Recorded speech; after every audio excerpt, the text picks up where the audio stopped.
Hi, everybody. You're reading with Jimmy, and this is Jimmy. This is part four, the final part, reading and analysis of Aristophanes Lysistrata, translated by Stephen Halliwell. Before we begin, I've been getting a lot of email, which I'm going to clean up actually a lot of that into the interpretation and analysis at the end of this play. It'll be a little long, but it'll clear up a lot of the questions that I'm getting in the email. One of the questions that I'm going to answer right now is that I flipped through one of the parts where I wanted to tell you something that the audience may have been experiencing in the last reading.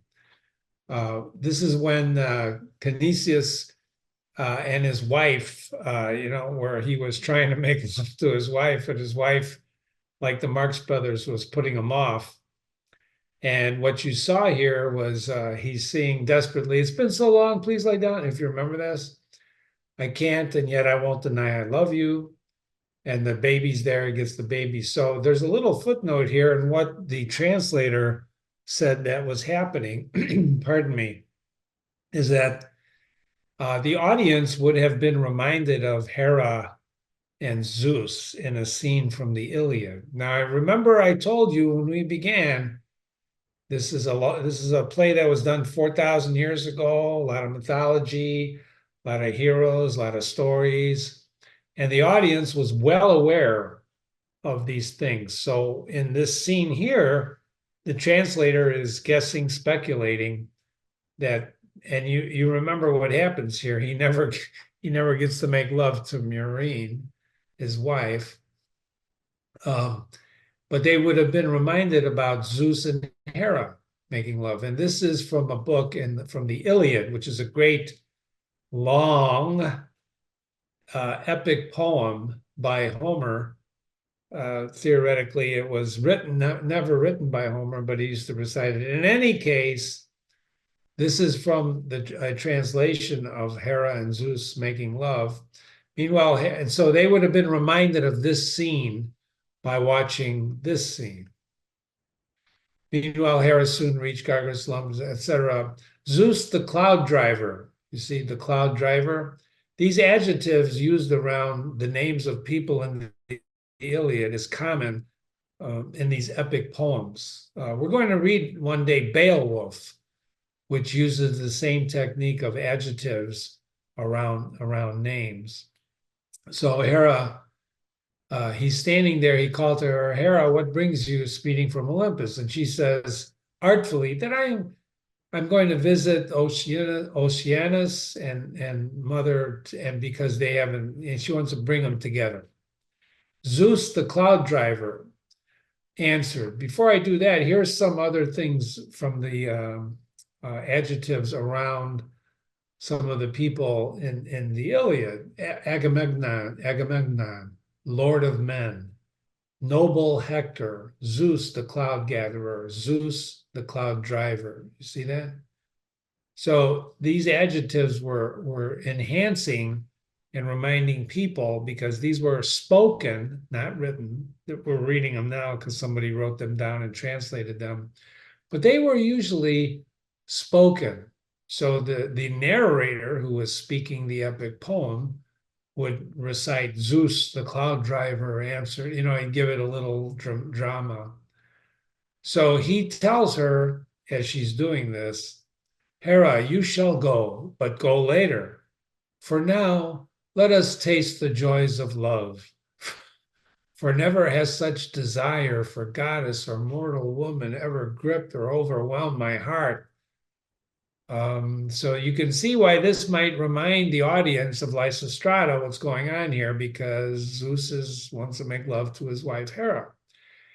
And he says, "You're overwhelming my heart, and it's unbelievable. Not even when I was seized by love for Zion's wife, who gave birth to Petrios, the god's rival in wisdom, or for Arcreus' daughter, slim-ankled Danae, who bore Perseus, or for the far-famed daughter Phoenix, who gave me Minos." So I'm not saying anything, but he's listing all the women that he made love to, including the offspring, as he's telling Hera, his wife, he's excited and he would like to make love to her.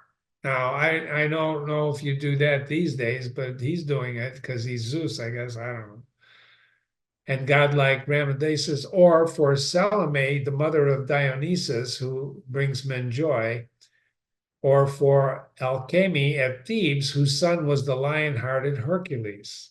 So you're learning that Hercules, his father, was Zeus, and he had a mortal mother. Most of the time, these heroes like Hercules, Phoenix, came from the gods having relationships with human beings, or at least so the stories go. All right. In any case, that's the spirit here. So she says, artfully, well, dread son of Cronus, what words are these? You may be eager to make love on the heights of Ida in broad daylight, but what if an immortal saw us together and told the others? I'd be ashamed to rise again and go home. So, in a sense, she's doing the same thing Marine did to Kinesis. And she's saying, we can't just do this here, but if you really want to do this, if your heart is set on it, you have that room that your dear son built for you and solidly fitting doors. Let's go there, since lovemaking is your wish. And so they do. So you could see that that's why it would be reminding them of this type of story. Remember, no TV, no internet. So let's finish Lysistrata. We left off with the Spartan and Athenian treating reconciliation's anatomy as a map of Greece. They're negotiating with Lysistrata. Inside, you'll swear an oath to show good faith, and then each one of you can take his wife and go home. So Lysistrata is telling them. The Athenian says, well, let's waste no more time. Don't forget, these guys have those phalluses, those huge fake erections. Lead on, Lysistrata, says the Spartan. Without delay. Remember, they're very anxious. So the third person narrator tells us now Lysistrata leads the envoys into the Acropolis, and their slaves sit down outside the gates. So she goes in with them, and the chorus gathers for a dance which matches in form. So they're going to dance together. Remember now, the choruses are together. The men chorus and the women chorus have been joined together. And so, this is all happening because of Lysistrata. Woven blankets, finest mantles, first-rate cloaks, gold jewelry. I'm prepared to lend the lot. Never would I hesitate to lend you clothes for all your sons, or when your daughter serves as basket carrier to the state. Everyone is welcome. I invite you all. Come, borrow from my house. Nothing need be locked away from you. All that's there is yours to take. You see what's happening here, ladies and gentlemen? It's everybody's just happy. We're going to sign this pledge. We got pieces coming. Only be prepared to find, if my eyes aren't going blind, that there's nothing left at all. So in other words, there's no spoils of war, because the war is, everybody's short. Anyone who's short of food for his slaves and little children ought to get supplies from me. Now, me, the pronoun is used by the chorus is singing this together. Me is being universal Greece, right? Spartans, Athenians, their allies. The finest barley corn is stored inside my house. The bread it makes swells to loaves of handsome size, all baked for you in quantity. And for you is the audience, right? They're talking to the audience. It's all going to be wonderful. All who live in penury is extreme poverty, should come to see me. Bring your sacks and bags with you, and they'll be filled by a slave of mine. But on the other hand, be warned not to come too near my door. If you do, you'll find yourself bitten by my vicious dog. Kind of an approach avoidance conflict, right? Everybody's happy, but be careful yet, because we don't know if everything is copacetic with Lysistrata. So enter from the Acropolis, Athenians, inebriated from the peace celebrations and carrying torches. Okay. Athenians to the doorkeeper, open the door. You shouldn't be in the way.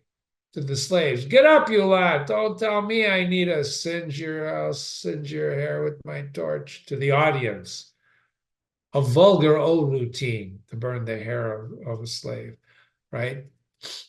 I shouldn't stoop to that. Oh, if we must, we'll bring ourselves to gratify your taste. So he starts to threaten the slaves with his torch. Athenian bee hunters. And we'll join in, though sharing your distaste as the slaves. Clear off, or else you'll find your hair on fire. Athenian A. Clear off. We want the delegates of Sparta to leave the celebration undisturbed. We don't want them disturbed. Remember, they're half in the bag, right? Athenian A. My eyes have never seen a finer banquet. So they've been celebrating inside the peace, right? The Spartans were such sparkling company while we were at our best when drinking wine. Athenian A. Quite right. It doesn't suit. So they're talking about the Spartans, their dreaded enemy now in front of the audience. They're still at war. This is a play where Lysistrata has brought about the peace. The Spartans were so smart. Quite right. It doesn't suit us being sober. If I can get the Athenians to agree, all envoys will negotiate when drunk. But at the present, we make a trip to Sparta. We're sober. And so we're bent on causing trouble. We'll take no notice of their actual words, but keep detecting what they leave unsaid and can't agree on what has taken place. Today, though, all was perfect harmony. If someone got the drinking songs mixed up, well, we just applauded. We swore that nothing was wrong. But look, these slaves are coming back again. Clear out here before you get a whipping, Athenian B. Yes, just in time. Here come the Spartans. Spartan delegation comes from the Acropolis. Spartan to the piper. Come, take your blowers up, my merry friend. I'd like to dance a Spartan jig and sing. A song for our Athenian hosts and for us. See how happy everybody is? Athenian A. Yeah, take your puff pipes, do. And you really must. I always love to watch you Spartans dancing. Space is cleared for the Spartan to sing and dance. The Spartan. Send down, O goddess, memory to your singer young the muse, your daughter, who remembers glorious deeds of both our peoples. How first at Artesian Athenians assailed the gods, the Persian ships, and won the day. That was when the Persian ships were attacked by the Greeks and they won. Remember too how Leonidas led the Spartans, whose ferocity was like the wild boars with sharpened tusks. That's the 300 Spartans, if you saw the movie. Thermopylae, like boars, their face foamed with rage, and foam ran down their limbs, and the Persian hordes were numberless, as are the grains of sand. O goddess of the wild and of the hunt, come down, O virgin Artemis, attend the peace that we make, and help preserve it evermore. May friendship's bounty always overflow upon our pact, and may we cease to act like wily foxes. Come down, O virgin huntress, the huntress Artemis. During the music, the wives have emerged from the Acropolis to be reunited with their husbands. See, it's the big finale, ladies and gentlemen. The Athenian says, well, now our other business is complete. You Spartans can escort these women home and let every man and wife stand reunited. And then let us, for the sake of happiness, perform a dance in honor of the gods and vow that will never err again in the future. Never err again in the future. Err again. What does that mean? It means, as far as I can see, go to war. So the husbands and wives moves in pairs for the dance as the Athenian starts to sing. Draw up the dance, draw in the graces, invoke first Artemis, involve her brother twin, who leads the dance and brings us joy. Invoke my Mount Nyson god, who revels with the Menenides. Menenides are a female follower of the Greek god of wine, Dionysus. His eyes aflame with light, invoke to Zeus, illuminated by his fiery bolt. Invoke the queen and wife, fortune's bestower. Invoke all the gods, whose memories will serve as witnesses forevermore to the life of gentle-minded peace, restored for us by the Cretan goddess. Aya! Cry for joy. Lift up your legs to dance for victory. Shout out in ecstasy to Spartan. Now, sound your own new strain to match that song. Spartan smiling and singing and dancing.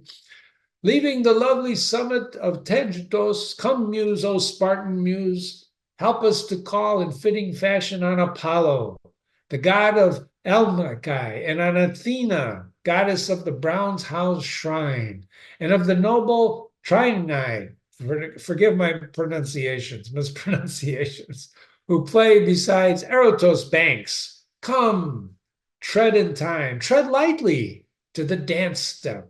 Let our singing honor Sparta, where the love of dance is nurtured with the beat of stamping feet, and where the girls, like colts upon Erotus's bank, leap in rhythm, kicking up the dust into the breeze, and let their hair stream out like Bacchanals swirling with their wands, and their heads move, and Lydia's daughter, Helen, sacred, charming leader of the dance. The leader says, come, bind your hair up neatly for a further dance. Prepare to move with feet like deer and clap your hands to keep time.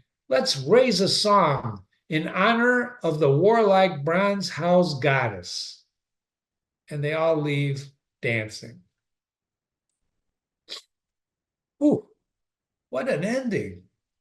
I wish I knew the music for that. I'd sing for you. No, I wouldn't. But they're all happy now, right? Why? Because they can have sex again, right? This is a wonderful play, isn't it? It's just so, and I hope you come back for the analysis, because it's over now. This is it. We've read Lysistrata together. I would hope you learn more by watching some of the other stories and read with Jimmy, but we are going to have an extensive analysis of this as part of this reading today. So thank you so much. I hope you enjoyed it. And again, forgive my mispronunciations, but I am from the Midwest. Remember, if you have any questions, Jimmy@readingwithjimmy.com, Jimmy@readingwithjimmy.com. Have a great day. Thanks very much. Oddly enough, too, it's Memorial Day. Remember the fall.